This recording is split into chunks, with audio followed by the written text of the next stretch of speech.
والتين والزيتون والتين والزيتون. یہ ہیں وہ گلیاں.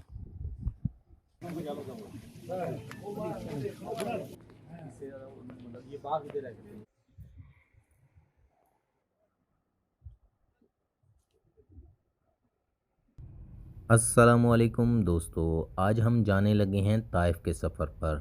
طائف مکہ سے تقریباً 90 کلومیٹر کے فاصلے پر واقع ہے اور اس پر ہم نے ٹیکسی پر جانے کا فیصلہ کیا.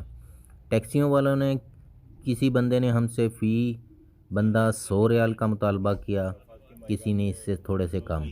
اس گاڑی والے نے ہم سے 400 ریال لیا آنے جانے کا. ہم نے سفر تقریباً 8 بجے سٹارٹ کیا تھا. رستے کے اندر ام القریٰ یونیورسٹی اور مینا گزرتا ہے. آگے چیک پوسٹ آئی اور اس بھائی نے بتایا کہ ہم نے وہ اوپر پہاڑی کے اوپر جانا ہے، جہاں پر یہ موسم جیسے جیسے اوپر جا رہے تھے موسم ٹھنڈے سے ٹھنڈا ہوتا جا رہا تھا. طائف ایک ٹھنڈا شہر ہے اور بہت ہی خوبصورت شہر ہے. اسے مکہ کا گارڈن آف مکہ بھی کہا جاتا ہے. یہ کوئی اور چیز نہیں تھی بلکہ یہ ٹاور تھے جو بڑے اچھے انداز میں بنائے گئے ہیں. سب سے پہلے ہم حضرت عبداللہ بن عباس رضی اللہ عنہ کی جو مسجد ہے اس کی طرف ہمیں لے کر جایا گیا. گاڑی ہم نے پارکنگ میں کھڑی کی اور حضرت عبداللہ بن عباس کی مسجد کے باہر جب ہم گئے تو وہاں کے بہت زیادہ پھل بیچنے والے کھڑے تھے، جہاں انگور، سیب اور مختلف چیزیں جو بکتی ہیں جیسے کہ اولیو اور تین یہاں بہت زیادہ عام ہیں. مسجد کافی بڑی بنی ہوئی ہے اور اس کے ساتھ یہ لیفٹ سائڈ کے اوپر حضرت عبداللہ بن عباس جو نبی کریم صلی اللہ علیہ وسلم اور حضرت علی کرم اللہ وجہ الکریم کے کزن ہیں، اور یعنی کہ حضرت عباس کے بیٹے تھے.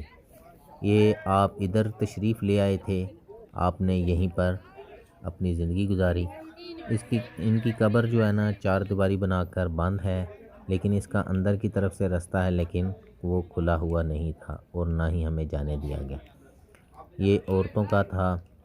میں جانے لگا تو پیچھے سے وہ بنگالی نے آواز دی کہ بھائی آپ نہیں جا سکتے، واپس آ جائیں. تو ہم مسجد کی طرف چلے گئے. مسجد میں ہم نے نوافل ادا کرنے کے لیے، مسجد کافی خوبصورت بنی ہوئی ہے اور کافی اچھی بنی ہوئی ہے.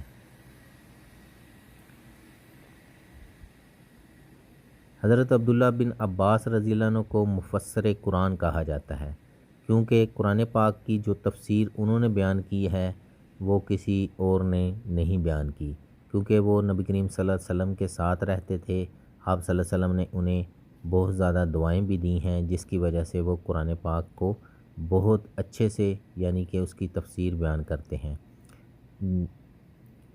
الحمدللہ ہم نے بھی یہاں پر 2 رکعت نوافل ادا کیے اور پھر ہم ان کی جو مکتبہ ہے اس کی طرف جانے کے لیے نکل. مکتبہ ان کے ساتھ ہی بنا ہوا ہے جہاں پر قرآن پاک، کتابیں اور مختلف جو تاریخ اسلام ہے اس کے بارے میں بہت زیادہ معلومات ملتی ہیں. یہاں پر بہت زیادہ لوگ آئے ہوئے تھے، خاص طور پر جو دوسرے ممالک کے ہوتے ہیں وہ ان جگہوں کا ضرور وزٹ کرتے ہیں. یہ وہ مساجد ہیں جہاں پر ہمارے نبی صلی اللہ علیہ وسلم نے نمازیں پڑھیں، اور یہ وہ جگہ ہیں جہاں پر ہمارے نبی صلی اللہ علیہ وسلم نے غزوات میں حصہ لیا. اسی طرح ہمارے نبی صلی اللہ علیہ وسلم کا جو ہجرت کا راستہ تھا یہ اس کی تھی کہ ہمارے نبی صلی اللہ علیہ وسلم نے کیسے ہجرت کی اور کس کس راستے سے گزرے. یہاں کی جو سب سے بڑی بات تھی وہ قرآن پاک کے وہ نسخے تھے جو پتھروں پر لکھے ہوئے تھے، جسے دیکھنے کے لیے ہم نے بھی کافی سفر کیا، اور یہ آپ کو بھی ضرور آنا چاہیے. اور دیکھ کر پتہ چلتا ہے کہ جو ہمارے پاس آج کتابی شکل میں قرآن پاک ہے، صحابہ کرام رضوان اللہ اجمعین کو وہ پتھروں پر لکھنا پڑتا تھا. کسی صحابی کے پاس ایک آیت تھی، کسی کے پاس ایک سورت تھی، پتھروں پر، پتوں پر اور چمڑے کے وہ جو بنے ہوتے ہیں اس کے اوپر بھی اس طرح سے آیات لکھی ہوئی تھیں، اور کئی میں نے دیکھی ہیں کہ ان کے اوپر جو ہمارے ہاں یہ زبر زیر لگی ہوتی ہے وہ نہیں تھی۔ یہ وہ قرآن پاک ہے جو حضرت عبداللہ بن عباس رضی اللہ عنہ نے اس کی تفسیر بیان کی، اور یہ مختلف نسخے ہیں جو تاریخ اسلام میں کے بارے میں ہمیں جاننے کو ملتا ہے۔ یہ اتنے بڑے بڑے پتھر دیکھ کر پتہ چلتا ہے کہ صحابہ کرام رضوان اللہ اجمعین نے کیسے ہم تک دین پہنچایا۔ اس کے بعد ہمیں گاڑی والا اس جگہ کی طرف لے کر جانے لگا جس کے بارے میں ہم نے تاریخ میں پڑھا ہے، بڑا ہی دردناک وہ سفر ہے۔ ہمارے نبی صلی اللہ علیہ وسلم نے فرمایا کہ مجھے احد کے دن سے بھی زیادہ جو تکلیف پہنچی وہ طائف کے دن تھی، یعنی کہ یہ اتنا کربناک دن تھا، اتنا تکلیف دہ دن تھا جو ہمارے نبی صلی اللہ علیہ وسلم کی زندگی میں گزرا، کیونکہ آپ صلی اللہ علیہ وسلم مکہ سے نکلے اور طائف کے مختلف قبائل کو دعوت دیتے دیتے یہاں پر پہنچ گئے۔ بنو کثیف کے اندر آپ آئے، 3 بندے تھے جو سردار تھے اس بستی کے، یا عبدلیل، ایک تھا مسعود اور ایک تھا حبیب۔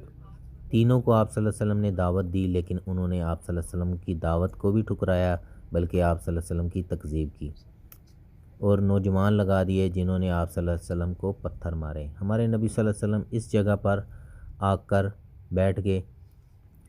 آپ صلی اللہ علیہ وسلم کے صحابی تھے حضرت زید بن حارثہ، وہ آپ صلی اللہ علیہ وسلم کی دفاع کے لیے بھی آتے رہے، لیکن وہ ظالم اتنے تھے کہ انہوں نے آپ صلی اللہ علیہ وسلم کو بہت زیادہ تکلیف پہنچائی۔ یہ جگہ آج کل بند تھی، تو یہ ٹیکسی والے نے ہمیں اوپر والی سائڈ سے، یعنی کہ پیچھے ایک گلی میں گاڑی کھڑی کی، اور وہ اوپر والی پہاڑی کے اوپر سے ہمیں لے کر آیا۔ یہ وہ پہاڑی ہے جس کے بارے میں کہا جاتا ہے کہ وہ یہاں پر وہ کھڑے تھے اور انہوں نے آپ صلی اللہ علیہ وسلم کو پتھر مارنے شروع کیے۔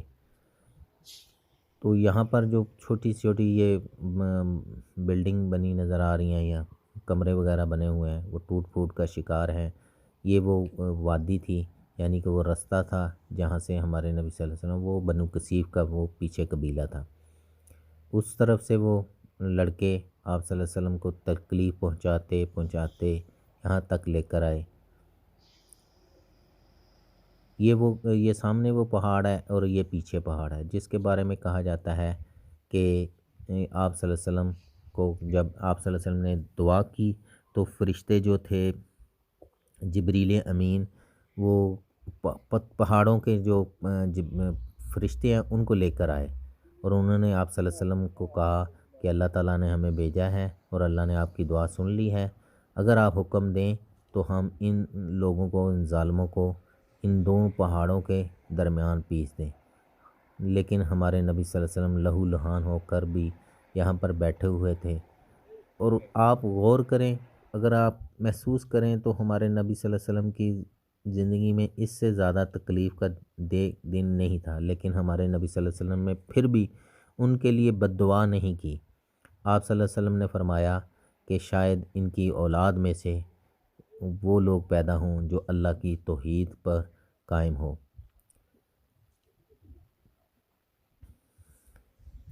ان 2 پہاڑوں کے بارے میں کہا جاتا ہے کہ شاید وہ جگہ ہے جن کے بارے میں فرشتوں نے کہا تھا کہ ہم ان کو مسل دیں، چٹنی بنا دیں گے آپ اگر حکم دیں۔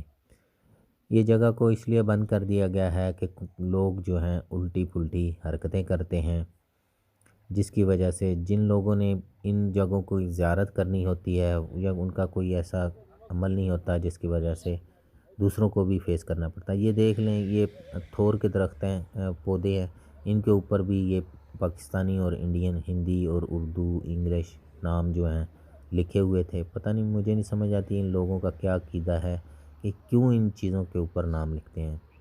مسجد نبوی میں میں نے دیکھا وہ ڈیوائیڈر کے اوپر نام لکھتے ہیں، وہ غار حرا کی اگر آپ ویڈیو دیکھیں اس میں آپ دیکھیں گے وہ پتھروں کے اوپر نام لکھے ہوئے تھے، اور یہ طائف کے اندر میں نے تھور کے پودوں کے اوپر بھی جو جہنمیوں کی خوراک ہے، تھور کے بارے میں کہا جاتا ہے کہ یہ جہنمیوں کی خوراک ہے، اس کے اوپر بھی لوگوں نے اپنے نام لکھے ہوئے ہیں، پتہ نہیں کیا ان لوگوں کو ملتا ہے۔ پھر ہمیں گاڑی والا جو ہے نا، یہ ساتھ ہی اس کے جو ہے نا وہ باغ ہے جس پر ہمارے نبی صلی اللہ علیہ وسلم کو حضرت زید بن حارثہ لے کر آئے، اور آپ صلی اللہ علیہ وسلم اس طرح سے ان گلیوں میں چلتے چلتے، گلیاں تو نہیں ہوں گی اس ٹائم، وہ باغ تھے، یا آپ اس ٹائم کا وہ گھر ہوں گے، اس طرح سے ابھی بھی یہ کچی گلیاں بنی ہوئی ہیں۔ ہم چلتے چلتے مسجد ہمیں نظر آئی، اس مسجد کو مسجد عداس کہا جاتا ہے۔ ادھر آج بھی باغ ہیں یہ، جس کے اندر کہا جاتا ہے کہ یہ وہ ربیعہ کا جو بیٹا تھا عتبہ اور شیبہ، اس کے باغ میں آپ صلی اللہ علیہ وسلم اس طرح سے آ کے ایک انگوروں کی جو درخت تھا یا بیل تھی، اس کے نیچے آ کر بیٹھے، تو جو شیبہ ہے اس نے اپنے غلام عداس کو بھیجا کہ آپ صلی اللہ علیہ وسلم کو کچھ انگور دیں۔ آپ صلی اللہ علیہ وسلم نے اس سے انگور لے کر جب کھانے لگے تو آپ صلی اللہ علیہ وسلم نے کھانے سے پہلے پڑھا بسم اللہ الرحمن الرحیم۔ وہ عداس نے کہا کہ یہ لوگ تو اس طرح نہیں پڑھتے، آپ کون ہیں؟ آپ صلی اللہ علیہ وسلم نے فرمایا کہ آپ مجھے بتاؤ کہ آپ کون ہیں اور کیا کرتے ہیں، یعنی کہ آپ کہاں سے ہیں؟ تو عداس نے بتایا کہ میں تو جو ہے نا عیسائی ہوں، اور میں فلاں علاقے سے ہوں۔ آپ صلی اللہ علیہ وسلم نے فرمایا اچھا تم میرے بھائی یونس علیہ السلام یعنی یونس متی کی امت سے ہو؟ تو انہوں نے کہا کہ یہ آپ کو کیسے پتہ ہے، کیونکہ اس کے بارے میں تو کوئی نہیں جانتا۔ آپ صلی اللہ علیہ وسلم نے فرمایا یونس متی جو ہے نا وہ اللہ کے نبی تھے، میں بھی اللہ کا نبی ہوں۔ تو آپ صلی اللہ علیہ وسلم نے عداس کو دعوت دی، تو عداس نے بھی کلمہ پڑھ لیا۔ یہ وہ پہاڑیاں جو ان کے پیچھے ہیں، تو ادھر سے اگر آپ غور کریں تو اس کو آگ لگی ہوئی ہے، شاید کسی دور میں لگ گئی ہوگی، تو یہ آثار باقی ہیں جو پرانی بلڈنگ تھیں، اس کو کسی ٹائم میں آگ لگ گئی ہوگی۔ ان گلیوں میں گھومتے ہوئے دیکھتے ہوئے بندے کی نا حالت عجیب ہوتی ہے جو بیان نہیں کی جا سکتی۔ یہ وہ مسجد آ گئی، مسجد عداس۔ آپ صلی اللہ علیہ وسلم نے پھر عداس کے ساتھ اس مسجد کے اندر نماز ادا کی تھی۔ تو اس کے ادھر ہوا بہت زبردست قسم کی چل رہی تھی، بہت سکون تھا۔ یہ سامنے جو درخت بنا ہوا ہے اس کے نیچے ہم جب بیٹھے تو اتنا زیادہ سکون تھا کہ جو ناقابل بیان ہے، میں بیان نہیں کر سکتا کہ اتنا سکون ہے اس درخت کے نیچے ہمیں بیٹھ کر ملا۔ اس کے اوپر لکھا ہوا ہے کہ عداس جو ہے ایک نصرانی تھا، اس نے آپ صلی اللہ علیہ وسلم کو انگور پیش کیے، پھر آپ صلی اللہ علیہ وسلم نے اس کو اسلام کی دعوت دی اور اس نے اسلام قبول کیا، پھر آپ صلی اللہ علیہ وسلم نے اس کے ساتھ نماز ادا کی۔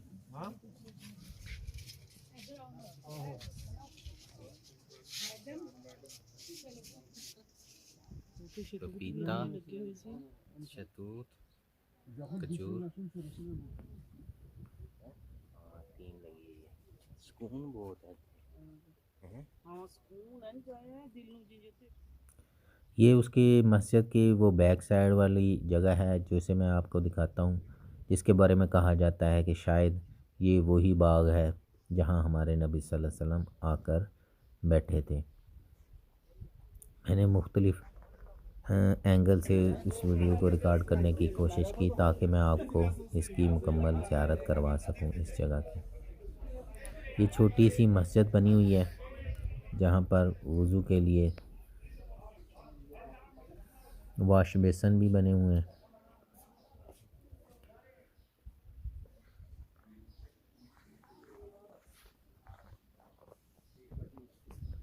ہم نے بھی الحمدللہ مسجد کے اندر نوافل ادا کیے اور دعائیں کی۔ میری اللہ تعالیٰ سے دعا ہے کہ اللہ تعالیٰ سب کو اس جگہ پر لے کر آئے، اور تاکہ آپ جان سکیں کہ ہمارے نبی صلی اللہ علیہ وسلم پر کیا بیتی اور اسلام کے لیے ہمارے نبی صلی اللہ علیہ وسلم نے کن کن تکالیف سے کو سہنا پڑا۔ یہ پھر ہم واپسی کے لیے نکلے گاڑی میں آ کر، گاڑی والے نے ہمیں پھر وہ ادھر میقات بھی ہے جسے سیل الکبیر یا کرن المنازل کہا جاتا ہے، وہ ہمیں پھر گاڑی میں بٹھا کر کرن المنازل کی طرف لے کر چلا، کیونکہ ہم نے اگر آپ طائف آئیں تو آپ اپنا احرام لے کر آئیں، کیونکہ یہ مکمل میقات ہے جس کا ذکر حدیث کے اندر آتا ہے۔ یہ جو سامنے پلانٹ نظر آ رہے ہیں یہ وہ فلٹریشن پلانٹ ہیں، یہاں سے ہی مکہ کے لیے جو پانی جاتا ہے صاف ہو کر ادھر سے ہی جاتا ہے۔ سیل الکبیر یہاں سے تھوڑے سے ہی فاصلے پر واقع ہے، یہ سامنے وہ اس کی میقات کی جگہ ہے، اور ہم نے ادھر سے اپنا احرام باندھنا، ہم نے اپنا احرام نکالا، اور سب نے پھر ادھر واش روم وغیرہ بھی بنے ہوتے ہیں، نہانے کا انتظام بھی ہوتا ہے، وضو خانے بھی اندر مسجد بھی بنی ہوئی ہے۔ گاڑی والے نے بس تھوڑا سا ٹائم دیا، اس نے کہا بھائی جلدی جلدی اپنے احرام باندھیں۔ ہم نے اندر مسجد میں جا کر طواف کے لیے جو ہے عمرے کے لیے اپنا احرام باندھ کر واپس آ گئے، اور گاڑی واپسی کے لیے نکل پڑی۔ راستے کے اندر کافی یہ تفتیشیں وغیرہ ان کو پتہ نہیں کہتے ہیں وہ آتی ہیں، تو طائف جو ہے نا اونچائی سے جب جا رہے تھے تو مختلف وادیاں ہیں۔ ہمارے نبی صلی اللہ علیہ وسلم جب طائف والوں نے آپ صلی اللہ علیہ وسلم کو تکلیف دی تو وہ آپ اس سے بڑے غمگین تھے، لیکن جب عداس نے کلمہ پڑھا تو آپ کو کچھ مطلب ملا، سکون ملا، تو واپسی پہ آپ صلی اللہ علیہ وسلم وادی نخلہ میں آ کر آپ نے قیام کیا۔ جو صورت احقاف کی آیات نازل ہوئیں وہ جنوں کے بارے میں، کہ جنوں نے آپ صلی اللہ علیہ وسلم کے پیچھے نماز ادا کی تو پھر وہ آپ صلی اللہ علیہ وسلم پر ایمان لے کر آئے۔ یہ آپ صلی اللہ علیہ وسلم کے لیے اللہ تعالیٰ کی طرف سے ایک اور مدد تھی، اور آپ صلی اللہ علیہ وسلم کو یہ پیغام تھا کہ آپ مت گھبرائیں، اگر آپ یہ دنیا والے آپ کا انسان جو ہیں آپ پر ایمان نہیں لا رہے تو کیا ہوا، اللہ تعالیٰ نے جنوں کی جماعت کو آپ صلی اللہ علیہ وسلم کی جو دعوت ہے پہنچائی، جنہوں نے پھر جا کر کہا کہ یہ موسیٰ علیہ السلام کے بعد ہم نے کسی ایسے پیغمبر کی بات سنی ہے جو ہمارے دل کو لگی ہے، ہمیں اسلام قبول کرنا چاہیے۔ واپسی کا سفر بڑی تیزی سے طے ہوا، گاڑی والے نے بڑی تیزی سے ہمیں یہاں تک پہنچایا۔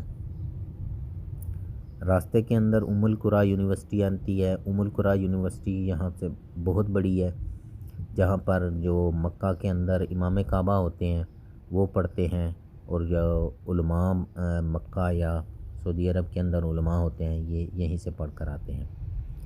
واپسی پہ ہمیں ہوٹل پر ہی یہ لے کر گیا عزیزیہ کی طرف، کیونکہ حاجی تھکے ہوئے تھے، اور سب کھانا وغیرہ کھا کر پھر دوبارہ حرم کے لیے جانا تھا۔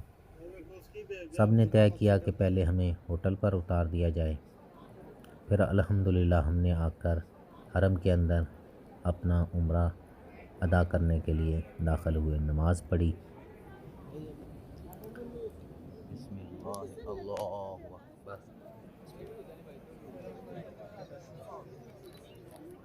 میری اللہ تعالیٰ سے دعا ہے اللہ تعالیٰ یہ منظر آپ کو بھی دکھائے، اللہ تعالیٰ آپ کو بھی حج بیت اللہ کی سعادت نصیب فرمائے، آمین یا رب العالمین۔